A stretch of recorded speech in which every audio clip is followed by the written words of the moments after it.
Soviet Bear, your friend, and with my friend Joaquin Flores. Um, so today our subject is 9/11, 15th anniversary of the 9/11 events when three hijacked airplanes uh, rammed into the World Trade Center buildings, the Twin Towers, and the Pentagon, at least what the official version says. So, Joaquin, now that then 15 years have passed, and so what can you say? No, I'm not just saying that. I'm not going talking about the conspiracy or was it an inside job and or wasn't it. So, Joaquin, what is the people's opinion, the people's view on the 9/11 tragedy since 15 years have passed? Well, you have to think that in 15 years, a lot of new people have been born in this world, and there are a lot of people. Anyone that you talk to who is 20 years old was only 5 years old when this happened, Yeah. and it's really strange when you think about from that perspective. That means that a whole generation has grown up as either before they were born or as little children, and they don't really remember the political climate of the time. 9/11 as a category, it's becoming a lot more like the Kennedy assassination, something in the distant past, something that, was never resolved, that, children are introduced to it in school as being a terrorist attack. And, there's a lot of evidence that it was not exactly like that. And I think that when you think about how 9/11 sort of started this whole renewed justification for wars on the basis of terrorism, you have Iraq, Afghanistan, Syria, Libya. I mean, the wars never ended. Yeah. So we live in a time of perpetual war. I just worked on an article, and you have to forgive me, I'm on my first cup of coffee here in the morning. Yeah. Okay. And the author, whose name slips my mind, described it as a war peace or peace war. Yeah. And we live in a time when it's just since 9/11, when the war never really ends. It's the same war. In the past, one of the problems, so I'm talking about how young people now interpret 9/11, even older people, but if you really think about American foreign policy, and there's never been a time the U.S. wasn't at war somewhere in the world since 1790.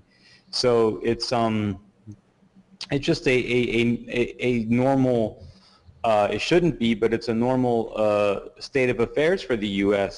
Another thing that I would point out in connection with that is that when we look at the question of perpetual war, that the United States is a society based upon the concept of permanent war.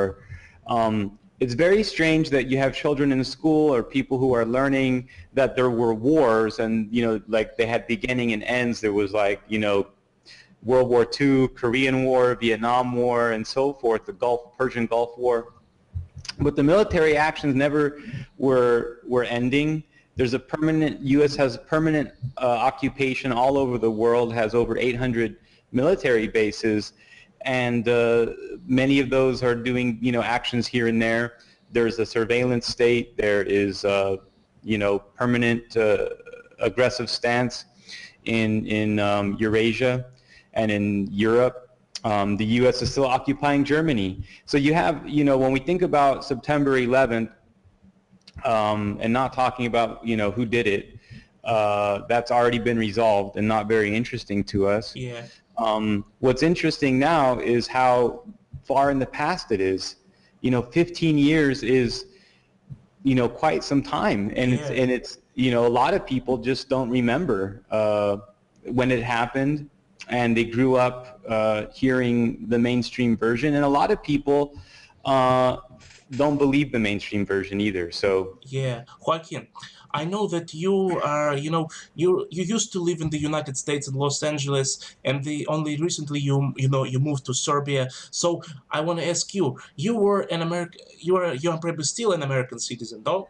I'm still an American citizen, yeah. Yeah. So on 9/11, 2001, you still lived in the U.S. Yeah, I was in Los Angeles. It was I had a girlfriend at the time. That was her birthday, and the funny thing is, she was from Iran. She was born in the U.S., but her family was Iranian. And the neocons were instantly trying to connect Iraq to Iran to Afghanistan, and within a few years, the plan was publicly revealed that they wanted to take out, Iraq, Iran, Syria, Libya. Wesley Clark's famous list, which is partly true. Of course, the plans change, but yeah, I was there. I remember when it happened. It was my girlfriend's birthday, and God, it was so weird. I mean, the whole thing was it was surreal. I knew it was the beginning of big shit. And when it happened, I was one of the people who, when it happened, I was like, oh, this is like a movie trailer, or this was like some kind of a marketing campaign for a movie, and it's like fake news or something, because just the whole thing was surreal. And I'm not saying that it was like a fucking hologram or a laser weapon or not an explosion or something. I mean, that seems that it really happened. I'm open-minded, but I'm not going to let my brain actually fall out of the opening. Yeah, I was in Los Angeles. It was on TV. It was New York is a number of hours forward from us. I think 3. So it was already a few hours later, but it had happened. It seems like a long time ago now, but it was strange how they had the script ready, and it was like within minutes they knew it was 18, 19 Arab hijackers, and they knew their names, and the whole thing was so bizarre. People have to remember that right after that there was like all these yellow ribbons, and there was all this little like merchandise, like 9/11 stuff, and Bush was the president at the time. It was during his first term, and it was God, it was so long ago now. You look at the guy now, he looks so old. Yeah. But he was there, and his speech was so strange. And then I was it was about, God, it seemed like it was some months later when they began the military operation. I was then in St. Louis visiting someone I know, actually ex-girlfriend, and I was in a bar in a town like outside of St. Louis called St. Charles in Missouri. Okay. And so this is like the Midwest and very like America, right? Los Angeles is like not really like America at all. And everyone, when the president went on, he made this kind of almost religious kind of speech, and everyone kind of like was at the bar and they were just watching Bush.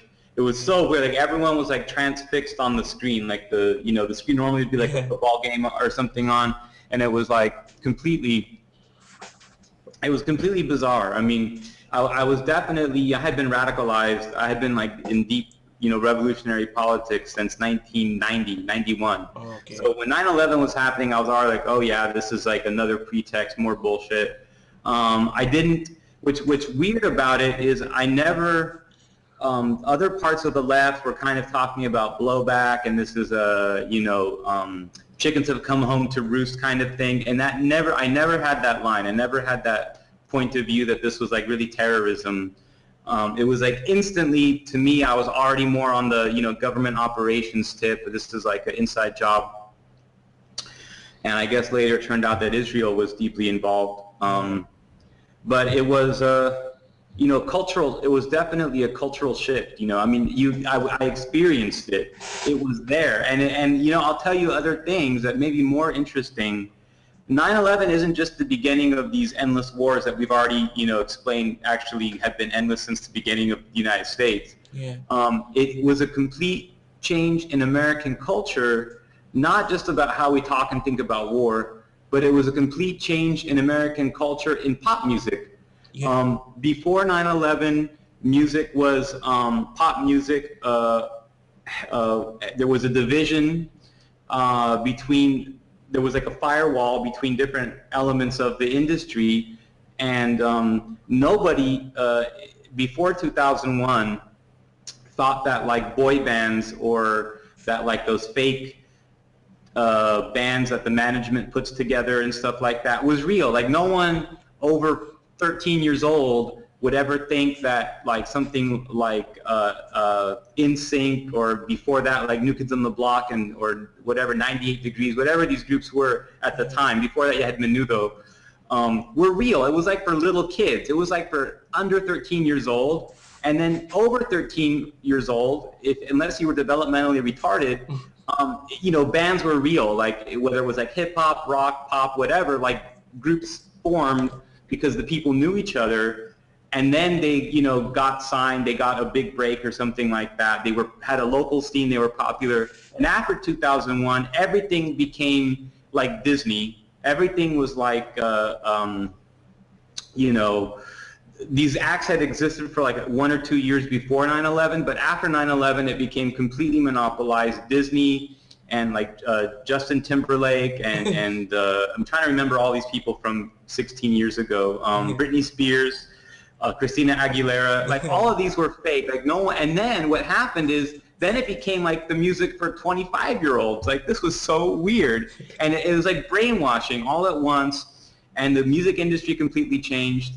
And then you had the TV shows like American Idol, that came out around the same time, and they had like a weird new color scheme. Everything was like pink and blue and neon lights, and it seemed like those really cheap, shitty 80s talent shows. God, there was one,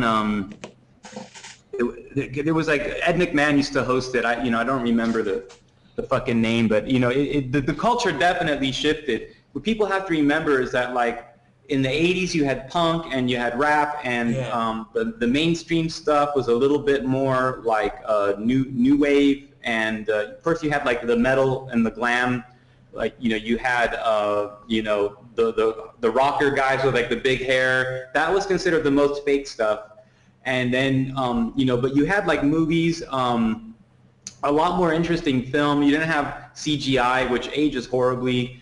So a lot of things in the culture changed. You had Quentin Tarantino did Reservoir Dogs in 92, 93, something like that, and you had bands like Nirvana, and these were of course there was, I'm not going to get into like Tavistock Institute and stuff. Of course there was social engineering involved on some level. Why this Seattle label called Sub Pop suddenly made big, but you had bands like Bad Religion. The guys from Bad Religion had a label called Epitaph or Geffen, where they got together with Geffen, and they, forgive me with the details, but they launched a lot of bands. And you had like the pop punk stuff, you had grunge, you had you had rap that was real until about 99 or 2000. Yeah. And a lot of stuff changed around that time. Rap totally changed. Different types of rap like evolved in different directions.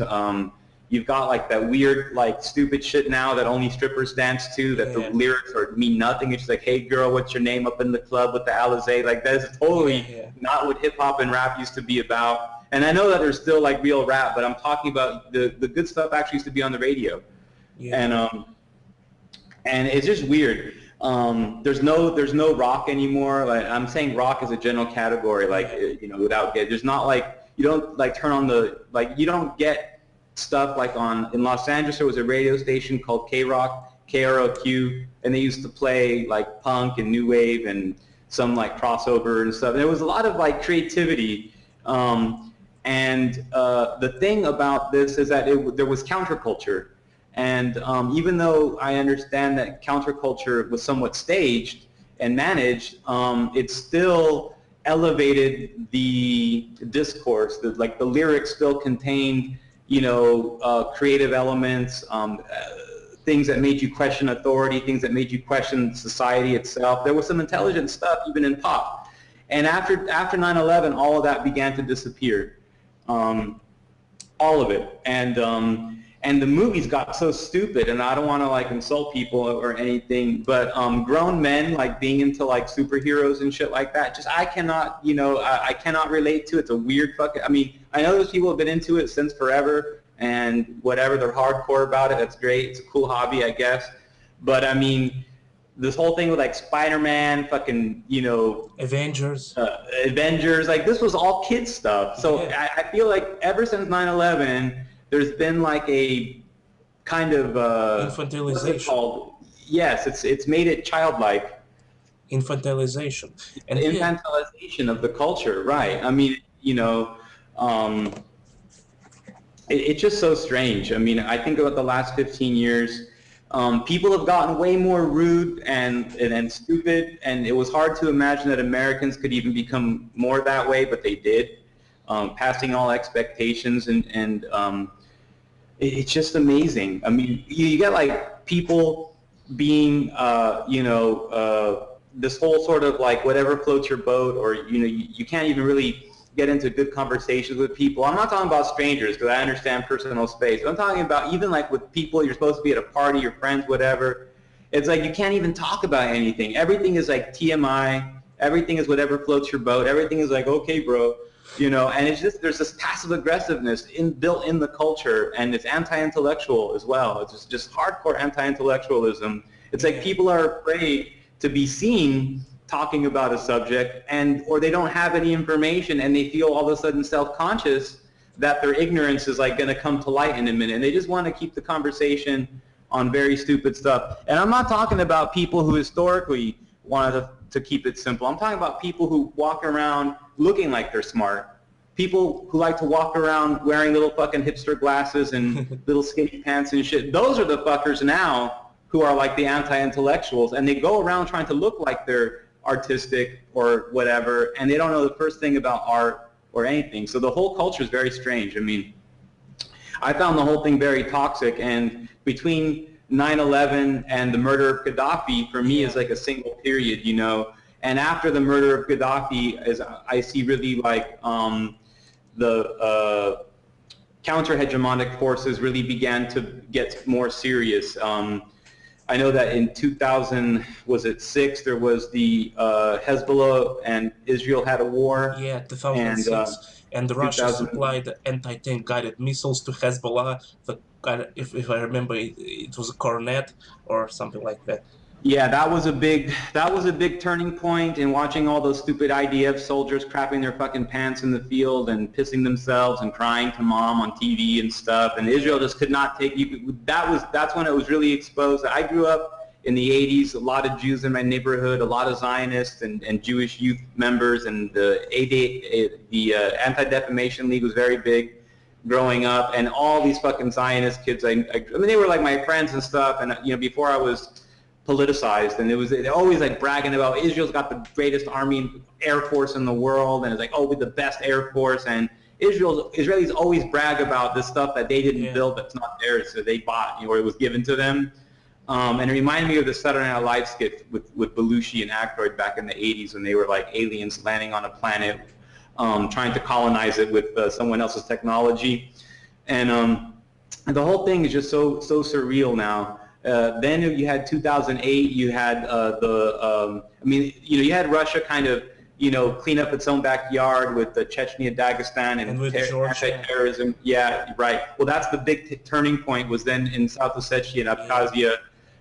In 2008, that was a big turning point. Yeah, and it also was a big turning point for me. Before 2008, I was very, pro-Western oriented guy.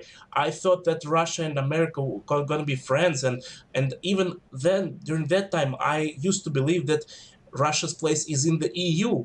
Only now only later I will start realizing Right. how stupid I was. Yeah.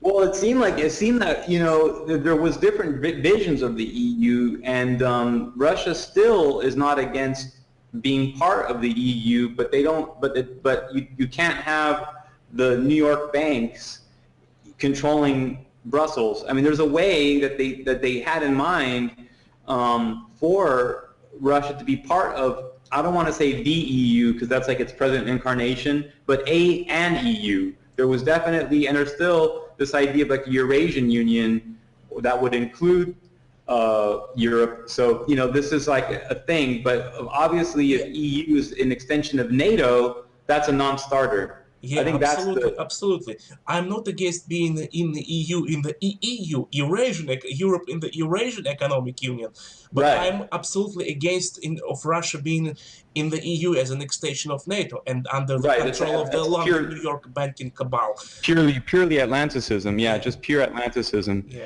So I guess the 15 years since 9/11, it's been a strange journey. I think a lot of people have woken up. It's politicized a lot of people. It's changed the discourse. I think that the 9/11 event is the beginning of when a lot of the traditional centers of radicalism in the U.S. Stopped having good answers in the eyes of a lot of people. The internet took over, took away from the power of the old press. I think the mainstream media it has always been in a state of decay ever since some Supreme Court rulings, like in the 1920s. There was like a Red Lion versus People versus Red Lion, or Red Lion versus there was Supreme Court rulings, 100 years ago, basically, 90 years ago, that changed media forever. But in the most recent incarnation of media change, the internet really, I think its debut story, like the internet's debut story, is 9/11. I think that is one of the quintessential moments in looking at the evolution. I mean, things of course change in stages, and it is kind of a trajectory. But if we can separate out that moment in time, really 9/11 was, people really could not read CNN and talk about 19 Arab hijackers, whatever, and it was so clear that something bigger had gone on. And then you had the mockery of the 9/11 report. And it used to be that people might read the LA Times or the New York Times, and there might be some investigative journalism, and there might be some critical coverage of the way the proceeding was handled, and maybe some glimmer of the truth of something that had been suppressed would find its way into print, and it gave people some idea that something wasn't right. But it was always managed, it was always controlled, and it was always to keep trolling people to see there was such a thing called independent journalism represented in the mainstream media, although of course it was never really there. But after 9/11, then the war, the way that the media just unilaterally got behind, they didn't ask any questions. They just became completely transformed into the mouthpieces of foreign policy. They didn't actually investigate the Yellow Cake uranium claim.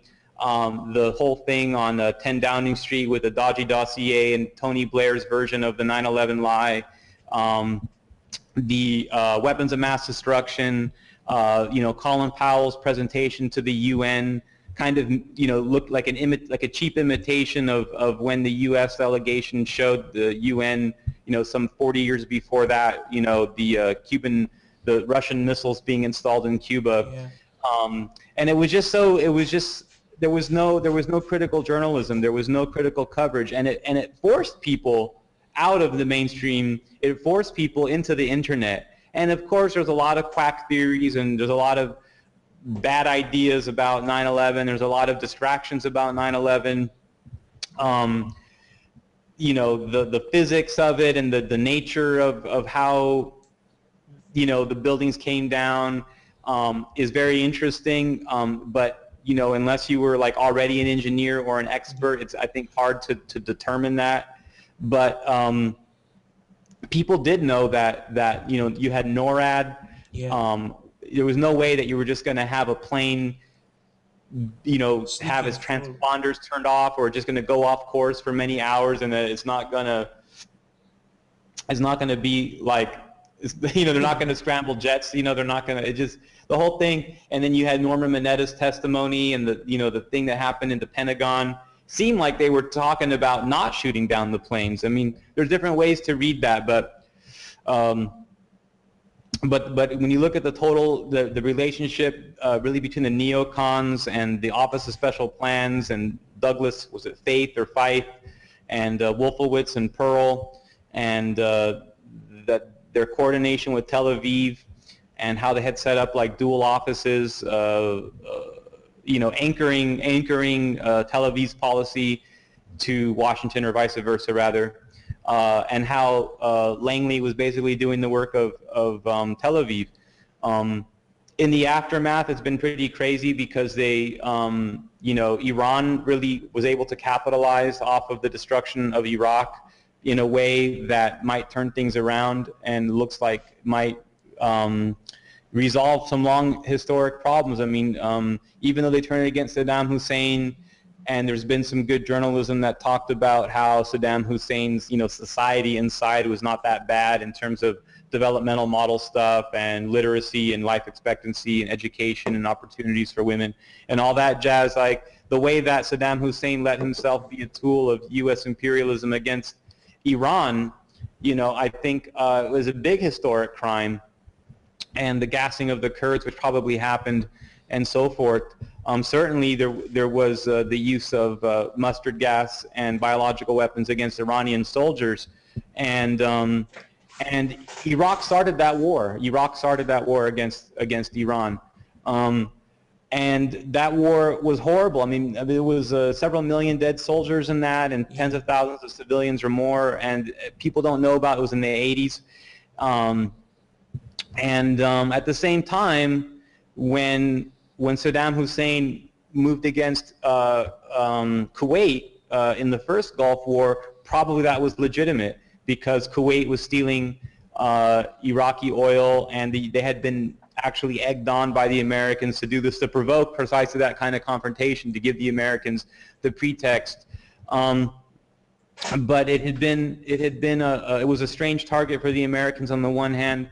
But we can see how they have evolved their plan in real time, how they developed ISIS. I mean, Al-Qaeda never existed, and then they made it into, they conjured it into existence. They talked it into existence, and there's a layer of false reality that everyone is taking a part in, that, the Iranians, the Russians, the Americans, everyone is participating in this false reality that Al-Qaeda existed as something before Al-Nusra, or before Al-Qaeda of the Levant. Before Al-Qaeda of the Levant, before ISIS, Al-Qaeda didn't exist.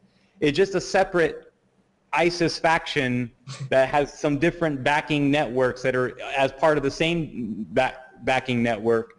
But it never existed. It didn't exist in Afghanistan. It was Maqtat al-Qadabat or something like that. It was MAK, not to be confused with the Iranian MEK, but it was the Bin Laden group of the Mujahideen in Afghanistan was not even called Al-Qaeda then. So the whole thing was it's so strange how reality is a false construct, and they actually can summons it through media, through reporting, and through print. They actually create reality. It's actually the cart leading the horse. It's very, very strange. And I think that's another thing about 9/11, is that after 9/11, we enter into a new stage of hyper-reality. The French, post-structuralist philosopher and political commentator Baudrillard said that the first Gulf War was something of a simulacrum or a hyper-reality. And he said some things that were kind of misquoted, but they were pretty sensationalist. That war didn't even really happen, and it's true. And of course there was military action. Of course the war happened. The surrender was almost instantaneous. In a way, there wasn't really a war, but the coverage of the war was the war. The coverage of the war was the war, and the way even that other powers in the world followed CNN's coverage still kind of sucked into this idea that it was somewhat objective, right? And still sucked up into this idea that CNN was actually reporting on a war that was happening. Of course, there was a war kind of happening, but the thing is, it was over before it started. I mean, Saddam Hussein pretty much, they surrendered instantly, and then the Americans went ahead and just bombed a supply line of troops that were moving that were not even ready to fight, and it was basically a slaughter of soldiers that were not in an aggressive stance, that had already been in talks. It was kind of like the bombing of Hiroshima and Nagasaki, but it was a smaller scale. It was just a military line was destroyed, a whole column, several columns. And but in a sense, the war was the yellow ribbons. It was the American patriotism. You know, it was the T-shirts. You know, Saddam taking a Patriot missile up the ass, and this whole kind of like, it was this whole thing like Saddam has Scud missiles, and it was like the words that became popular, Patriot missiles versus Scud missiles. All of those things are simulacrum. All of those things are virtual reality. I guess the actual actions were somewhat limited in that war. Several thousand soldiers were involved, and it seems that most of them got sick from their own either depleted uranium, or it's possible that Saddam did launch some biological weapons, and they had a big effect. The Veterans Administration rather denied that there's such a thing called of Gulf War syndrome, but a lot of the guys who were over there, gosh, they've got to all be like in their 50s now, and older, but they were young men back in 91, you know, and you know, they all got really fucking sick, and it was contagious too. It was like it was like radiation and a cancer, but it was contagious. It was a really strange thing, Gulf War syndrome. And you know, when I think about in the 15 years since 9/11, I've seen also the U.S. continually lose credibility. At the same time that the internet kind of debuted the story of 9/11, and 9/11 was like the first real internet story. Yeah. The U.S. media has lost credibility, I think, in general, and not just the media, but the way that a lot of people around the world perceive American power.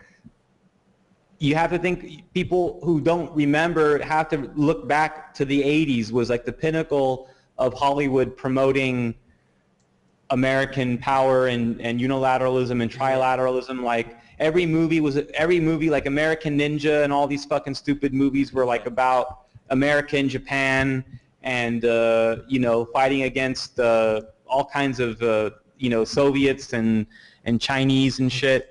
And you know, the wrestling, there was like, it used to be called WWF when you had like Hulk Hogan and the Iran Sheik and Junkyard Dog, and who was that Russian guy? But it was you know, the Iranian and the Russian were the bad guys, and the Americans, you know, Hulk Hogan were the good guys. With the Rowdy Rodney Piper was a bad guy, but he was Scottish, right? What was that? That was so weird. But all this stuff was Cold War. Like all the movies were like based on like anti-communism, but they had already introduced this terrorism thing in the 80s and the 90s especially. There was movies like True Lies with Schwarzenegger. And I remember that. You know, but this kind of anti-terrorism thing with the Middle East and this anti-Russian thing, before it was anti-communism, now it's just anti-Russianism. Russophobia, yeah. These things were present already. This is not a thing that happened since 9/11. These were like already bubbling up big, like pretty much with the Middle East thing kind of started to pop off big during the Carter administration with the oil crisis and the gas prices, and that's when like the media started turning on OPEC and why are these, you know, what are all these Arabs doing sitting on top of our oil, you know? And that's kind of when that started. And the Russian thing, I mean, had been going on since 1917. The anti-Russian thing since the Bolshevik Revolution in America. You had all these like, you know, kind of super right-wing Christian organizations. You had the John Birch Society, JBL, JBS, the McCarthyism, the Red Scare. That had been going on forever. So it's kind of like, but the thing has moved into a new type of reality because media has evolved and the way that we interpret reality has evolved. I think 9/11 is a turning point. In a way, it was kind of an act of desperation. And when you look at why they did that, in the documents that the actual neocons wrote, they admit that it was an act of desperation. Essentially, they don't use the word desperation, of course, but in their white paper, Rebuilding America's Defenses, from 1998 or something like this, they said that they would need a new Pearl Harbor type event to kind of kick things in gear. It seems also that it was a departure from trilateralism. So a lot of people might not remember that there was basically two contending schools of thoughts in American foreign policy. You had trilateralism, which was like the Council on Foreign Relations, the CFR, and other groups like that. And for them, it was always about including Japanese capital and the Japanese elite and including the European elite and having a trilateral policy of a post-World War II order. But in the late 70s and really in the 80s, what happened is a new type of unilateralism. People call it the neocons, and even though that's part of it is true, there's a lot of things that are not true. Like the connection to Trotskyism is completely overblown and misunderstood. And the idea also, on the other side, that it means Republicans or that it's connected to Republicans is also not really true. I mean, yes, it was the Reagan administration that you had a prevalent line of thinking in the CIA and in our basically the foreign policy outlook, and there was a minority view that the U.S. had to assert unilateral control over Europe and over Japan and must make decisions about the empire without taking into consideration what's good for Europe and what's good for Japan. So that was called the Committee of the Present Danger, and also sometimes it's called Plan B. And Plan A is like the mainstream trilateralist view. So it was Plan B and the Committee of the Present Danger. And it's true that a number of different think tanks and consortia and roundtable came out of that, and among them were the PNAC, PNAC. It's been relabeled, I guess, since. But there's several different like neoconservative, and there's the Brookings Institute, and it's called neoconservatism. And even that's kind of a misnomer. It's really the Plan B, Committee on the Present Danger.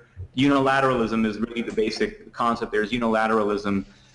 When people talk about neoconservatism and they're over ideologizing it. There's a certain pragmatic element here of just American empire building and moving past some of what began to feel and to operate like constraints on American imperialism of having to worry about Europe and Japan. Now we can see, so there's been a big change. So of course Europe's been under military occupation, but as the EU was developing kind of in high gear in the 80s and 90s, I guess the euro as a currency was launched in 1999 or something like this.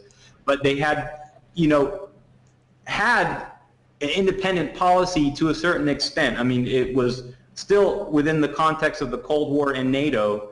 And it looked for a moment that when kind of Europe was reunited in the post-Cold War, like when the Iron Curtain came down and all this, that Europe might become a force independent of Russia, Soviet Union, and independent of the United States. And I think that is when this unilateralism really kicked into high gear. This was the need for 9/11 to happen. Yeah. It's now we can see the U.S. is trying to push Europe once again on a collision course. Yeah, that's going to be self-destructive. Yeah, they're trying to create a war. It seems that Europe is trying to fight back.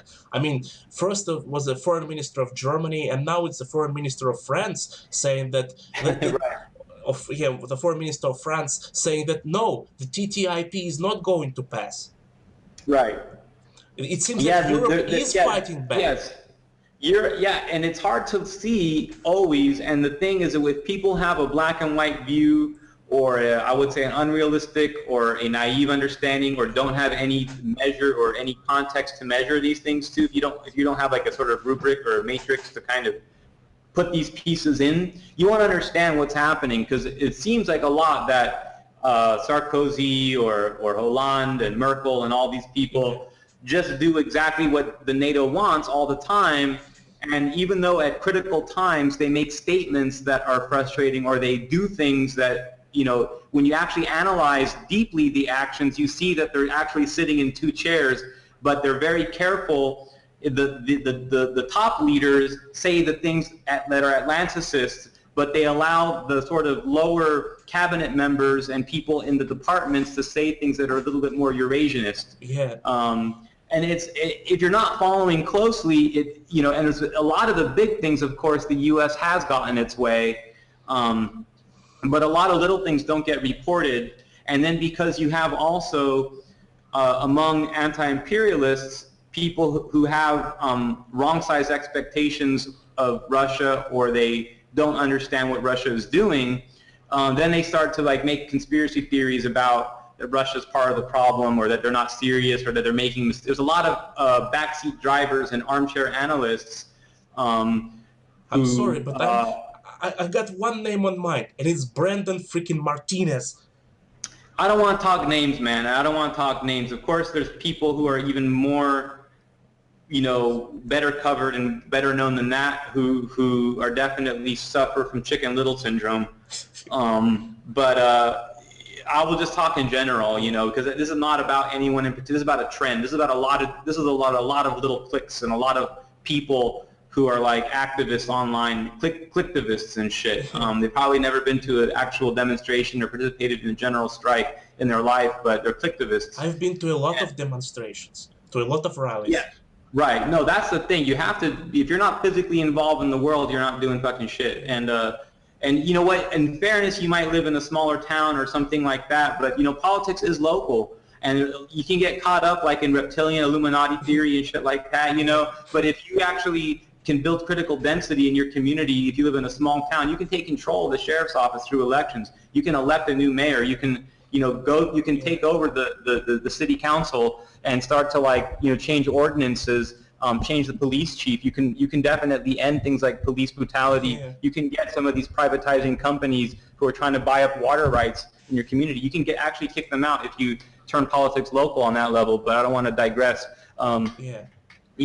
On the sort of the broad picture though, you have a lot of these people who I know that I don't always appear like an expert. People who follow my work know that I'm an internationally published expert. I just sometimes appear on your channel in more casual form, like in T-shirts and stuff like that. But I participate in international forums, and I publish somewhat regularly, and I've done some peer review stuff. I've lectured at a couple universities and given seminars and so forth on the subject of geopolitics and analytics. Yeah. I'm running the Fort Roos website. We do the news every day, and we have a couple of other projects too. We're very excited about them. It keeps me very busy. So I'm plugged into what all the different analysts are saying all the time. And what you'll kind of get into is kind of two ways of doing analysis. One of them I think is mentally defective, and this is really egotistical. It's basically rooted in liberal journalism. It's not analysis. It's the people may have an education in analysis, and they may use the words of analysis in IR or geopolitics and geostrategy, but what they're doing is liberal journalism. It's good to question authority. It's good to speak truth to power. When you have found a truth and you speak truth to power. And of course, leaders make mistakes.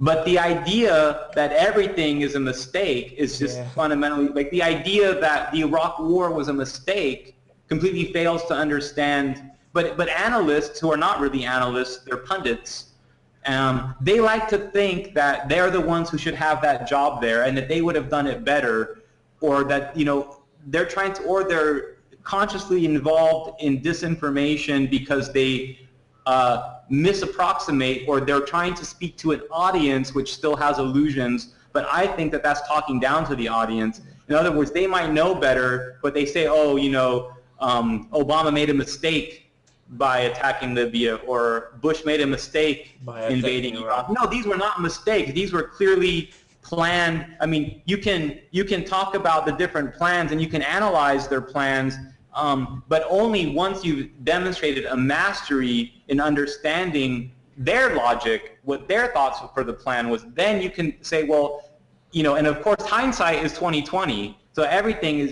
everyone can Monday morning quarterback this shit. but it's better to actually understand what the plan was at the time and then actually see the logic in it. So when you take this type of liberal form of journalism masquerading as, and there's a need for liberal journalism, of course, don't get me wrong, but it's not the same thing as geopolitical analysis, okay? And when it's parading as geopolitical analysis, then you can say, oh, well, you know, the Americans make mistakes, and how stupid was this?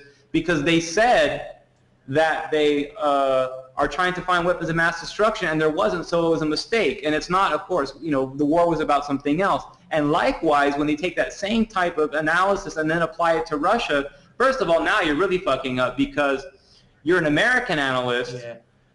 Okay, I don't care if you live in Russia or where you live, but you're an American analyst, and now you're criticizing, you're creating talking points for the critics of that government, and you cannot control who's going to use your talking points or which way your words will influence other people. You can't. You have no. Once those words come out of your mouth, or you write those words, you can't control how you're going to get quoted, how people are going to incorporate that into their worldview. So you might actually be supportive of Putin and Russia, but when you say things that are irrationally critical, based in this liberal journalism theory of criticism, now you're actually just creating confusion, and you're misleading people who are really seeing something here correctly, that there's some resistance to American empire going on. Then you start having unreasonable expectations of Russia. Russia is nowhere close to as powerful as the United States in certain areas. Yeah. They don't control certain things that the United States controls. Yeah. They have about the same number of nukes, and they can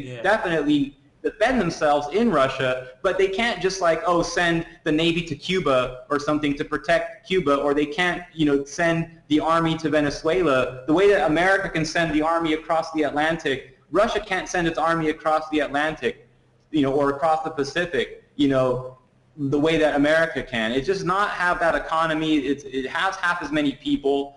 You know, it's still recovering from the destruction of the Soviet Union. The Soviet Union was never as powerful as the United States, even at its climax. So these are things that, you know, and Russia got a huge setback when the Soviet Union collapsed, and it's only now recovering. So, and even if it recovers to the maximum point of the Soviet Union, it still wouldn't be as powerful as the U.S. at its maximum point. And the U.S. still dominates many things. But so people, what happens is people get this big daddy syndrome, that Putin is like big daddy going to save the day. And when he can't do every magical trick in the book, then it's like, oh, he's selling out. Oh, he's not, you know, he's not handling things properly. Russia's hands are tied, and just, you know, it's definitely moving forward, and it's doing a lot of things that are important and good in the interest of peace and the stability in the world. But it can't save the world, and it's always said that. Well, you know, it's always said that. Well, I would, you know, disagree that Russia's hands are tied right now. You mean, but what?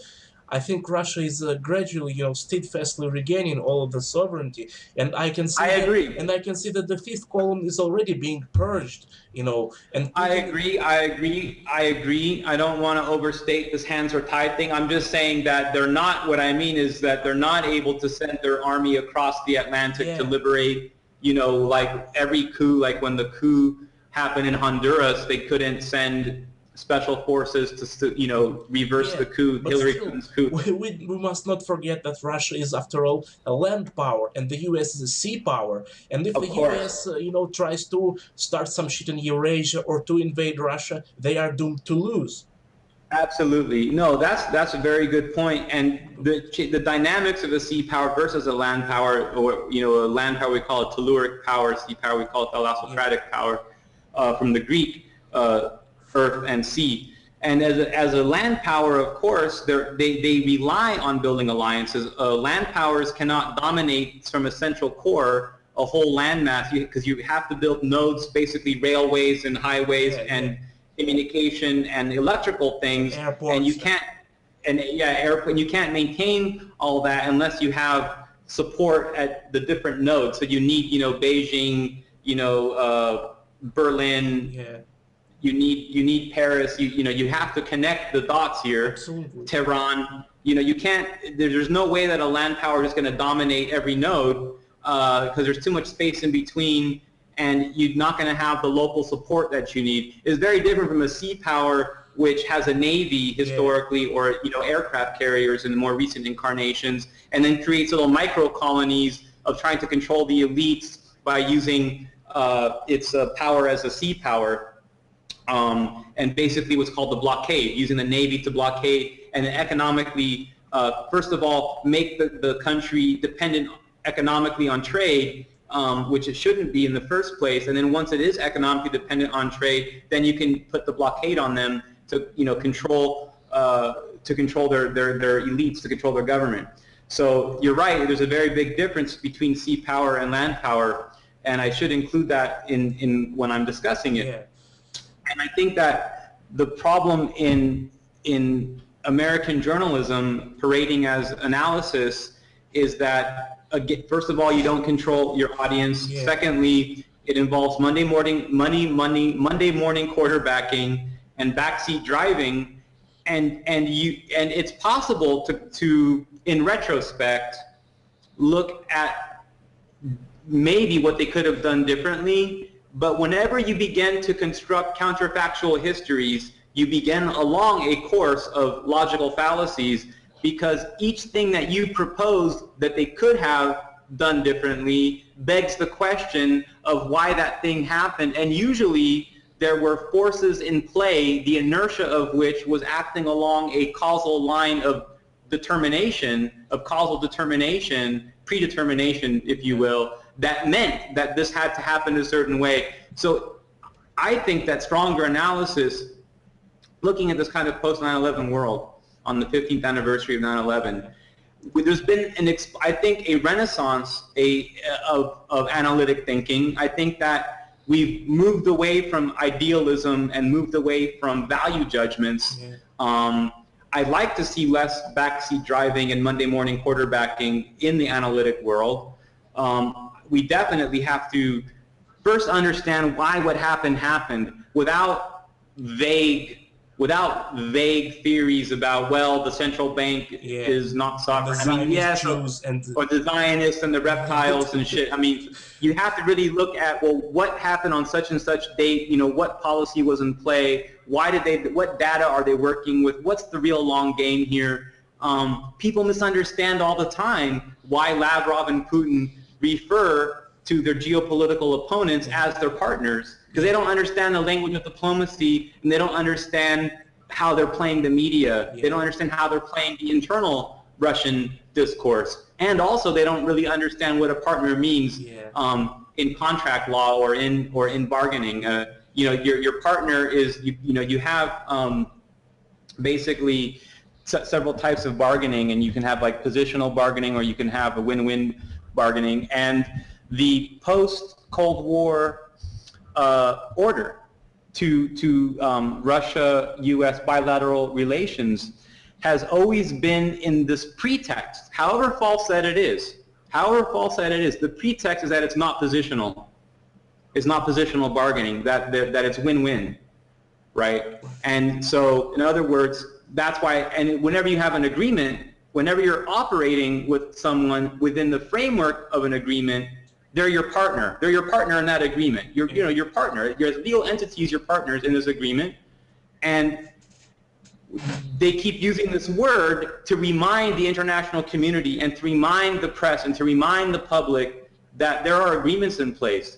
Not just Geneva and things like this, but there are specific agreements in place about weapons proliferation, about the when the United States is trying to put a nuclear shield in Poland, how this violates the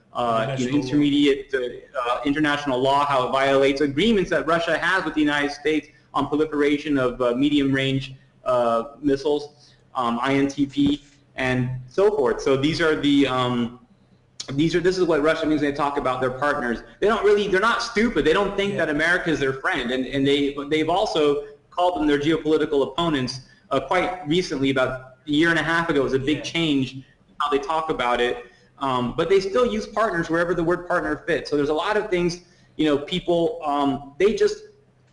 a lot of people don't think they're going to have to suffer the consequences of a serious spiraling out of control of the world situation. They think they're just behind a keyboard and they're like, yeah, we want to see the fucking army mobilized now. I mean, no, you do not want nuclear war. You do not fucking want that to happen. And all of these deconfliction talks, all of these ceasefires that people always think that, I mean, we're talking about Russia as a strategic culture. You know, Putin, people who know Putin know that he had to like play chess in a freezer, right? In sub-freezing levels, he had to play chess, you know, so to be able to have a high cognitive thinking on different levels under conditions where the brain is, you know, your whatever hypothermia, and oxygen, you know, issues, and that's, he's not the one making all the decisions. You've got think tanks, you've got it's mostly computerized systems that deal with input and give you various scenarios, because computers can produce, with the right data, can produce far more different scenarios, like war games, you know. There was a movie in the 80s that people don't really think about that much called War Games, about how actually all the outcomes of the scenarios are gamed by computers, and that's when computers were like the old IBM 386. This is like, you know, Pentium 1. 586 was Pentium 1. So this is pre-Pentium processing, the 486 to 386 IBM PCs. Now, you know, computing can do way more, and they've got like quantum computing that basically is pulling data from another dimension or some shit, and so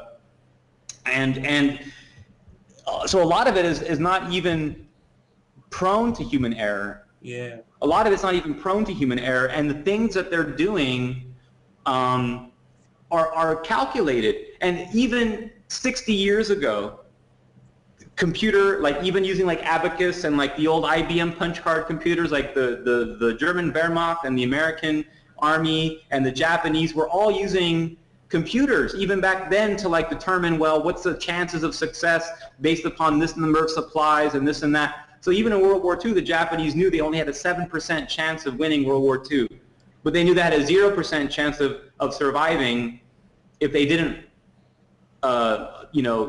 get into World War II. Yeah. They knew they only had a 7% chance. Even back then, they calculated correctly that they were going to lose. They had it down to a single-digit like calculation. It wasn't like, well, 50-50, 60-40. They were like, okay, 93% chance we lose. Yeah. And they knew that back then. Most of everything today is actually being gamed by computers.